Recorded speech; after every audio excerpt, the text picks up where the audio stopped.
Bismillahirrahmanirrahim and Assalamualaikum to our lecturer Madam Dashira and to all my friends. So today we are from group 6 will make a presentation related to report on bibliographical services and utilities. So before I start this presentation, allow me to introduce first my group members. The first is Ainul Farhan binti Mahmud. The second is Ainur Azmina binti Huzairi. Next is myself, Burhanuddin bin Zainuri. And the last is Nur Amalina binti Nuramli. So without wasting any times, we start with the presentation with the first organization, which is OCLC. Assalamualaikum, my name is Burhanuddin bin Zainuri and my matrix number is 2021115827. So I will start my presentation with the introduction of OCLC. OCLC is a well-known global library cooperative.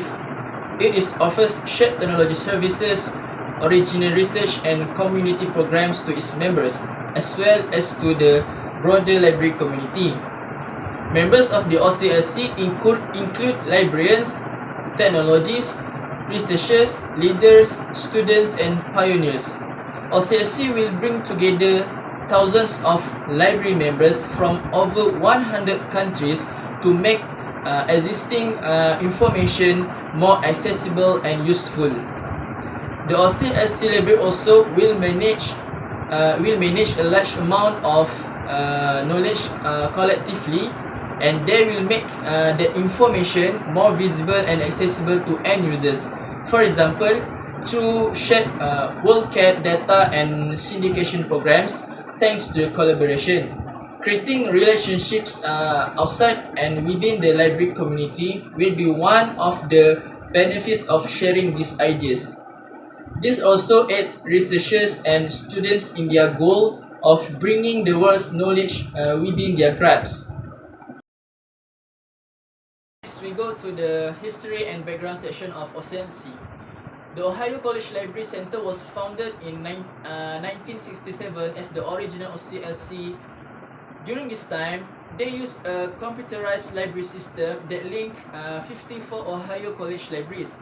Greatly Kilger, a librarian from the Yale Medical Library, was appointed as the first president of OCLC during its inception. He was able to grow OCLC from a regional library network system to an international library system as a result of his exceptional leadership. By 1977, OCLC had opened its network to libraries outside of its network, and the Ohio College Library Center was renamed OCLC in 1981. So, to date, OCLC has served over 60,000 public, corporate, academic, school and special libraries, as well as other information centers worldwide.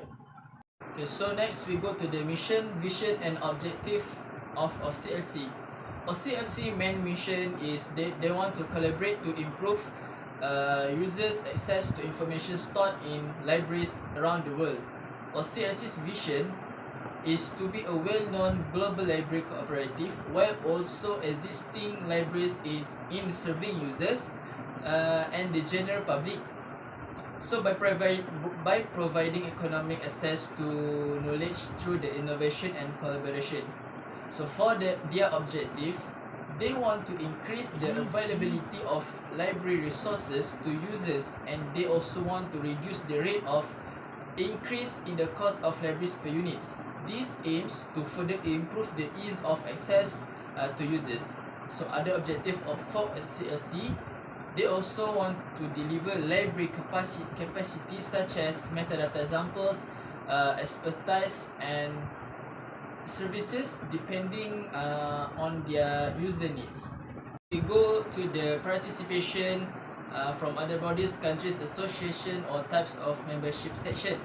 So the first, it brings many benefits to the library and its users, including global access to information, quality research, participation in governance and the value of shared resources.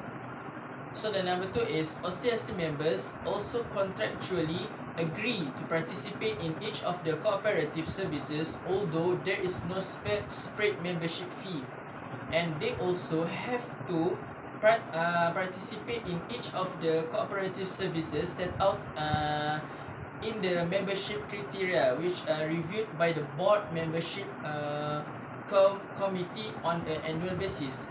Next is give libraries a way to access, coordinate, and deliver the global resources that users need to succeed, and they allows us to select representative who reflect your local and regional views on the issues facing libraries today. They also introduce some of their partnership, for example, Asahi Shimbun Company and Global Law International (BV) Company. So next is the product or services section provided by OCLC. Okay, so all the services provided by OCLC are intended to complement the needs of users. So there are 4 services that are available at OCLC, which is management services, metadata services, resource sharing services, and the last one is discovery and referral services. So the WorkCat Digital Collection Gateway is under management services. Is a self-service that can be used by users to enter their metadata into the WorkCat. So the next services is dual services is under metadata services. This system is a way widely practiced by libraries around the world to organize and manage their libraries collections. So the next is WorkShare Interlibrary Loan. This service will automates your interlibrary borrowings and lending processes through the world's largest resource sharing network. It is saving your staff time and ensuring timely delivery of items to those in need. And the last one is WorkCat Discovery Service. This service aims to bring people to find the materials that they are need either from other libraries or other libraries around the world. So the next part is benefits. So the benefits is OCLC enables you to provide a better service to your customers. Next, it also can strengthen your ties to a community that includes hundreds of organizations. So the other benefits is OCLC also use a classification scheme for users. So this will make the users easy to use this organization or the system.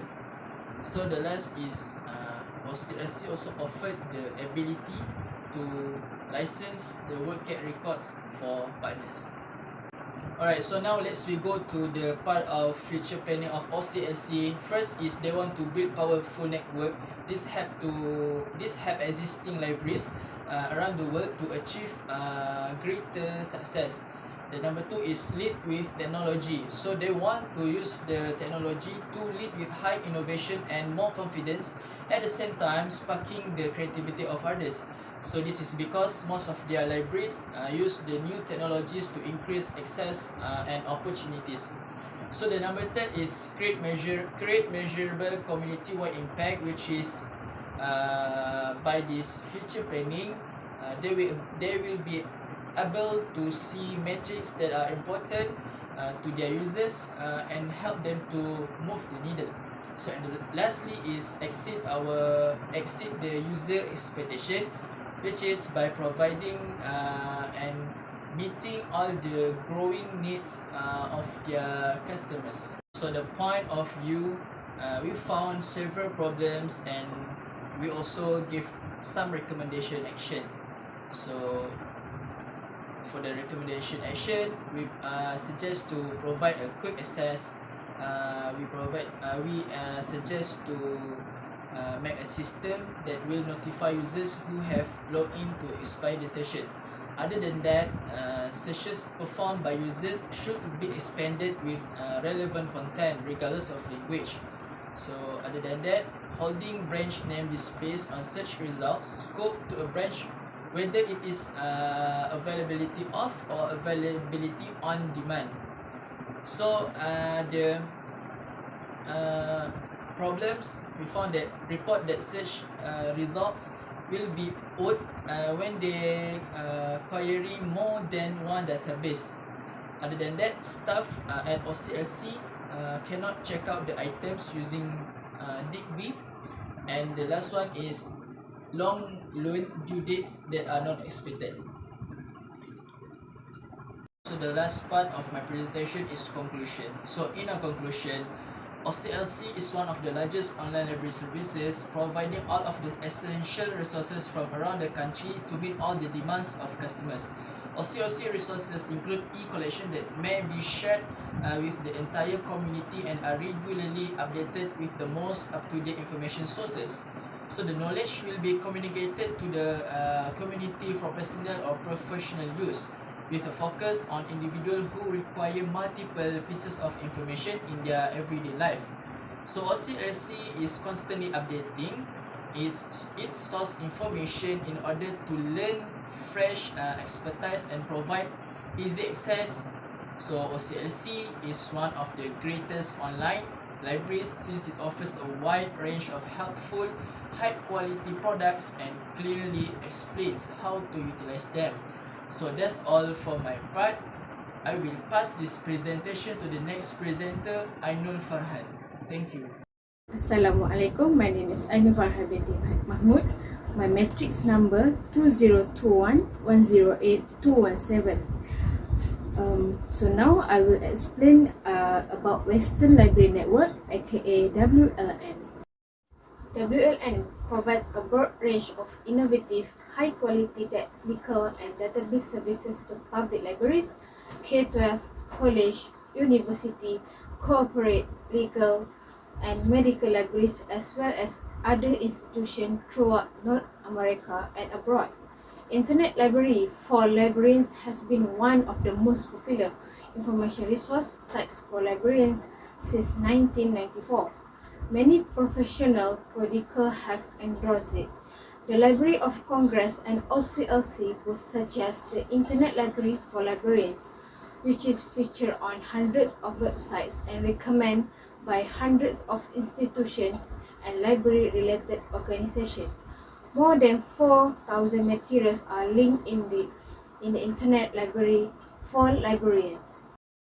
Now we go to history. In 1970, Bibliography Utility Network started by the state of Washington, USA, a state library-sponsored automation system, a Washington Library Network. Then, in 1975 to 1977, the WLN online system was introduced and fully operational. In 1985, it was renamed to Western Library Network. Then we go to 1988, WLN was turned to a private non-profit business. And then in the late 1980 and early 1990, WLN was a regional bibliographic utility network that served only the western region of North America and Pacific Northwest. And last, in 1999, it amalgamated with Online Computer Library Center, OCLC, and became OCLC Western Service Center.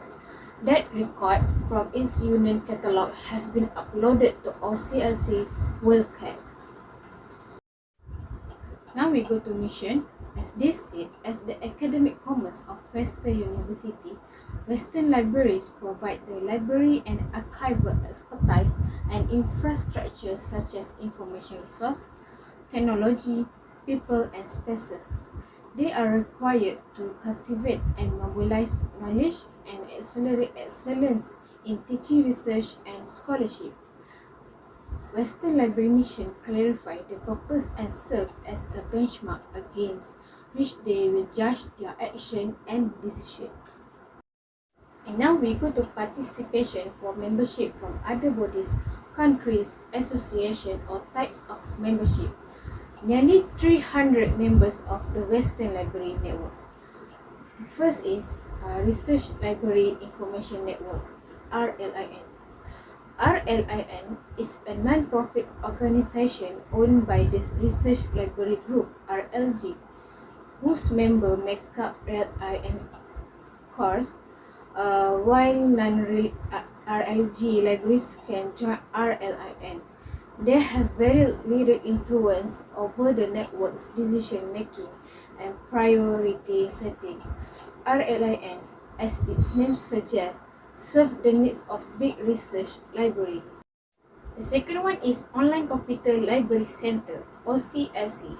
It is currently a non-profit organization governed by a board of trustees, some of whom are librarians from OCLC member institutions. OCLC serves 63 of the 69 land-grant college and institutions in the United States. Next, we go to benefits. First is give access to the world of knowledge. Large bibliographic database supplied by the number of member libraries are provided. Second is provide tools to the member libraries. Provides member libraries with tools for adding and changing bibliographic entries. Third is supports standard machine readable cataloging (MARC) formats to preserve the quality of bibliographic entries. It supports standard machine readable cataloging formats. The standards authorities have given their approval to the metadata used in this database. Fourth is duplication of bibliographic record of a particular document. The duplication of a document's bibliographic record can be eliminated, saving money on cataloging and technical processing. A member library merely downloads the bibliographic record of a work from Union database and changes just a few details, such as holding information. Fifth, as the quantum of document is generated worldwide, because so many papers are created in such a short period of time throughout the world, a single library is unable to keep up with all new advances.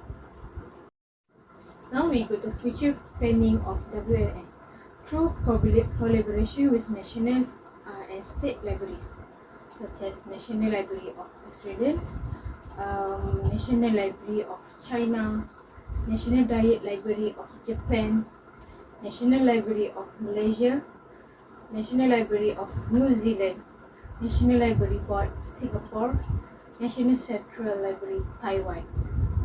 Other than that, support discovery and visibility. First is make collection discoverable in the largest bibliographic database. The second one is make collection discoverable on the internet via syndication with partners. Third is Web 2.0 interface.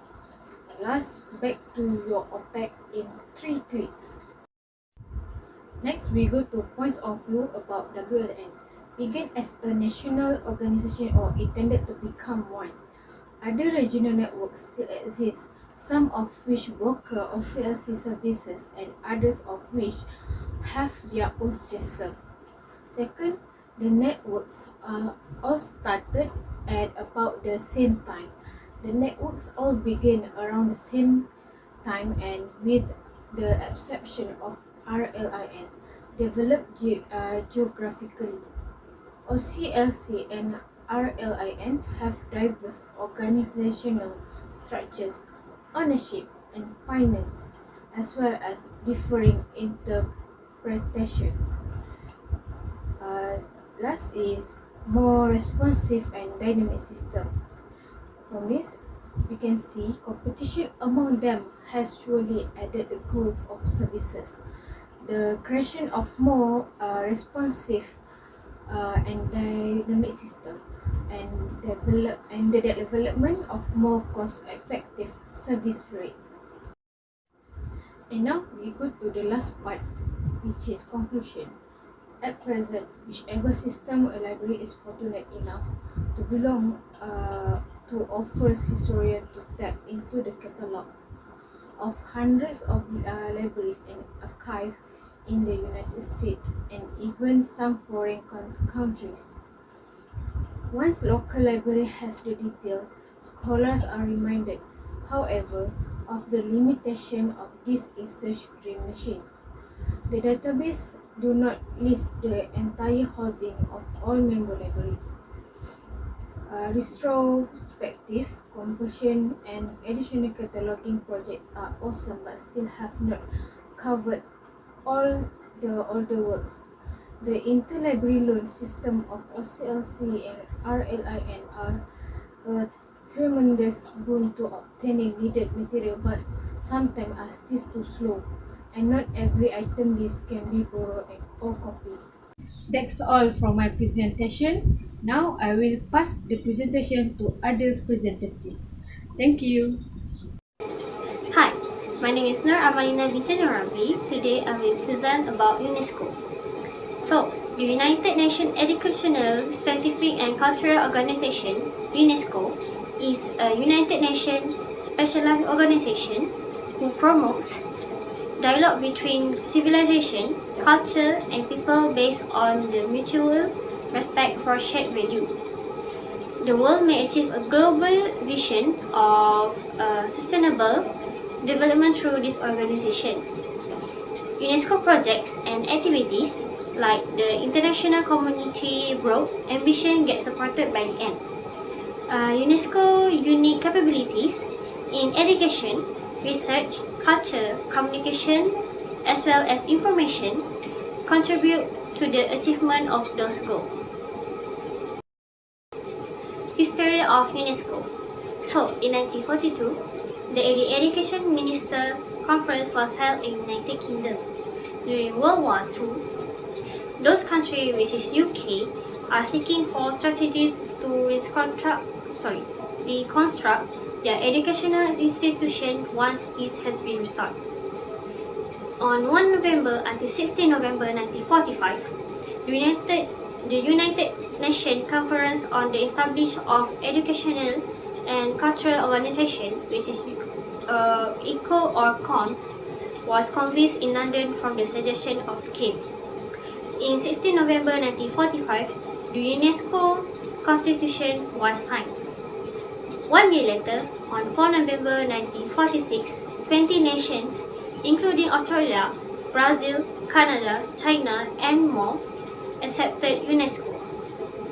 On 19 November until 10 December 1946, the inaugural session of the UNESCO General Conference was held in Paris with delegates from 30 voting from the participation.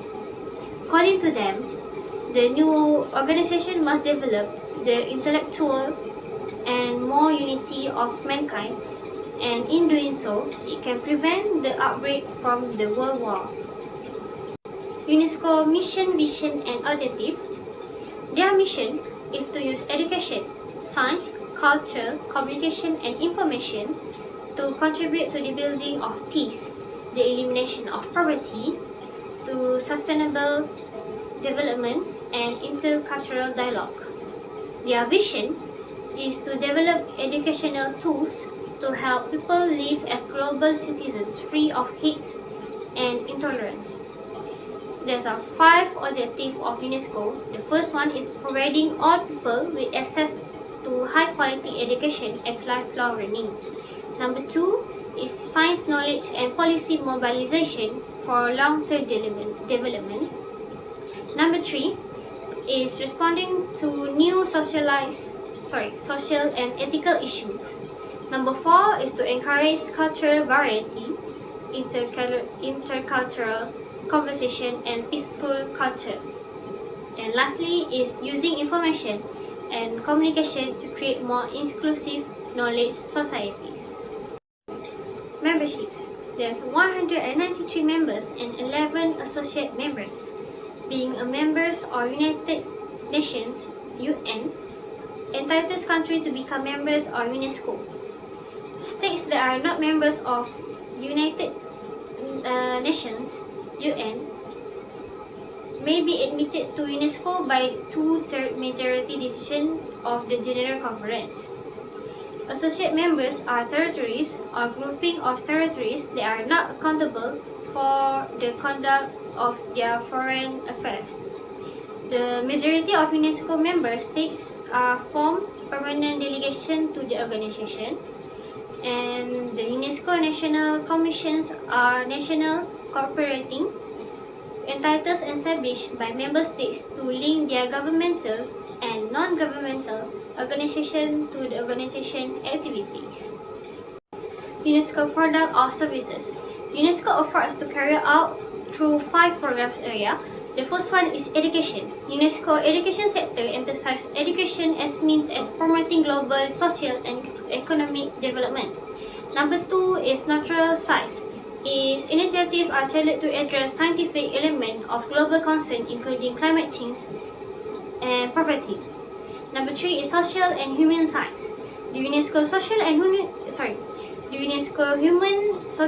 Human Science Division helps member nations improve their social situations. Number 4 is culture. The culture sector of UNESCO is responsible for safeguarding and managing global heritage in all of its manifestations. And lastly, communication and information. The industry effort backs a number of projects targeted at improving multilingual content on the web. There are 3 benefits of UNESCO. The first one is publicity and popularity. When a place is well known, it attracts more visitors, more travel writers, and new organization will assist spread the word. Number 2 is funding for its preservation and protection. When the place is labeled as historical significant, it is widely recognized that it must be protected. And lastly is protect during the battle. Once proclaimed, the place is protected from damage during a war under the Vienna Convention. UNESCO future planning. UNESCO want to make the most of their SVG participation in UNESCO. They want to disseminate information, generate interest, and improve knowledge of UNESCO growth goal in the SVG. They advise governments and other stakeholders on all related knowledge UNESCO operation and programs. They want to assist the government, the UNESCO itself, and other organizations in advancing the UNESCO program area. Relationship with some other national commissions should be nurtured and developed. And lastly, UNESCO want to increase the number of UNESCO clubs in schools all over the world. My point of view of UNESCO. So, the problem in UNESCO is their educational statistic programs do not match the 21st century model. They continue to convey information demands in traditional way. So, my recommendation to solve the problem is to help UNESCO build educational statistic program that can fulfill the information demands of the 21st century. If UNESCO wants to get support for a credible statistical program, it must take the appropriate program objective, create a 21st century organization structure that is consistent with the objective, ensure that major enabling conditions exist for objectives to be realized, and secure sufficient funding for the core statistical unit. So, in conclusion, UNESCO has become actively involved in promoting awareness about the importance of free speech right and information as a basic human right since 1989. According to the organization, it is the only United Nations agency with a mandate to protect freedom of expression and access to information. At regional conference, declarations and plans of actions are established to direct the organization activities in this area. UNESCO organizes multiple positive promotion events such as awards and collaborates with other UN organizations to support finances and programs aims at conflict prevention, humanitarian relief, and post-conflict fix. That's all for me. I will pass this presentation to Aino. Hi and Assalamualaikum. My name is Aina Azmina binti Huzairi and I am from class IM102B. Today I am going to present a topic about National Library of Malaysia. First of all, for introduction is the National Library of Malaysia aims to be an excellent and premier library in this region that can provide and channel reference and research information in various media for all levels of society in the country. The National Library of Malaysia function is to advise and assist in national library planning and development, as well as to promote the construction of a network of special libraries in accordance with national standards of provision. For history or background information, the National Library was named the National Centre for the International Standard Serial Number in 1970 and the National Centre for the International Standard Book Number in 1982 respectively. The National Library was created as a unit inside the National Archive in 1966 and reached the passage of the National Library Act in 1972. It became a department under the direction of the Director General of Archive and National Library, and it began providing reference service. Also, the National Library was designated the Centre for Malay Manuscript in 1989. Formation. The mission of National Library of Malaysia is to improve the supply of quality information resources to library service. Second, their vision is to build the National Library of Malaysia as a world-class leader in library development. Lastly, the objective is to make a national collection of library materials available for the use of current and future generations, to allow nationwide access to library resources available within the country and abroad.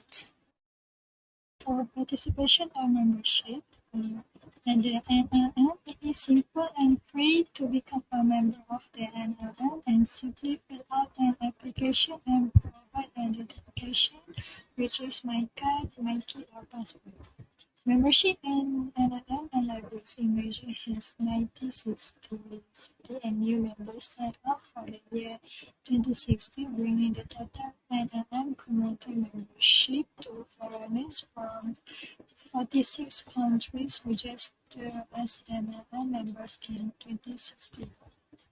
Unesco is provide free memberships such as registration, borrowing books online, accessing digital content, delivery of books by courier postal service, and return of books via drop at any of the 8 consortium libraries in Malaysia.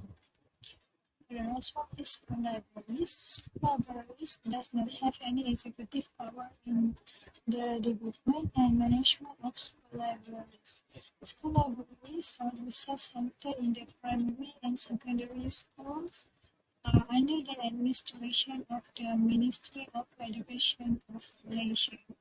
For product or service, for the first one is the lending division provide and lending service to register members. Members are allowed to borrow 6 books for 3 weeks.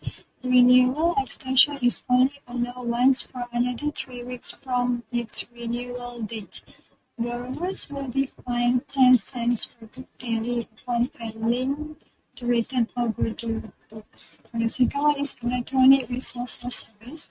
National Library of Malaysia facilitates library users with Hypermedia Central service. The Hypermedia Center is located at level 4 Tanjung Lestari Building. There are several services and facilities in the Hypermedia Center such as computers, internet, Wi-Fi, screening room, multimedia players, and more. For the last one is this digital library service. The National Library offers library users a digital library at New Pustaka Portal. Library users will enjoy reading and making reference for ebooks, magazines, journals, and papers at New Pustaka, the digital library. For benefits, the first one is NLM provide many benefits where with a single search, NLM users can get all the necessary information, including information in database, subscribe, and Google Notes. NLM will continue to send more bibliographic records to OCLC to be uploaded in order for our content and local publication to be accessible globally. NLM has also subscribed to WordCat.org. Second one is to promote this good collection to different kind of users, which is undergraduate students, professional, primary, or secondary students, and public users. For the last one is MLM has subscribed to WordCat Connection, which is a tool that allows the librarian to perform original and copy cataloging. Connection lets you print and edit high-quality bibliography and authority records, and to share them with the entire OCLC cooperative, which benefit libraries around the world. For the future planning of NLM is develop a plan to tie it all together for having a branding and marketing strategy. Second one is to create opportunities for discovery. Other than that, there are other 6 future plans for PSPNM in 2029 to 2023, also increasing governance and improving the organization image. Improving library research and development, strengthen the protection of the country's intellectual property, expand access to information resources through the provision of library service, expanding the capabilities of the digital library. For the last one is the promoter of the reading and propaganda culture of Jawi letters. And so for point of view problem and recommendation, for the first one is the building is poorly designed and not easily accessible because there were no indication indicating where Menara Waris Sejarah was located. So we had to pass the front of the major library complex, Tanjung Bestari, to the back. For the second one is the library focus on wrong priorities. Only 2 of the 3 floors of the main library complex are dedicated to books, while the rest is used for exhibitions, and only 2 floors out of the 3 buildings were dedicated to books and material, which the public would borrow. And for the third one is the facilities are not exactly disabled friendly because this building is also difficult to access for a disabled person in a wheelchair. For the last one is poor maintenance and organization of books.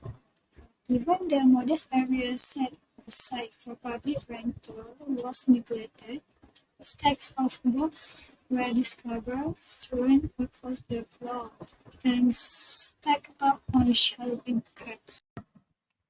For conclusion, we can conclude that the National Library of Malaysia provides a diverse range of service and benefits to people of all ages and ethnicities.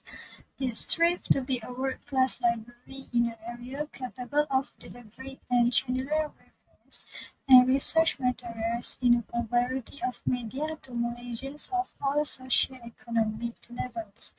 Moreover, we can get to know that National Library of Malaysia's role is to provide advice and assistance on national library planning and development, as well as to support the construction of a network of special libraries that meet national standards. I think that's all from us. Thank you.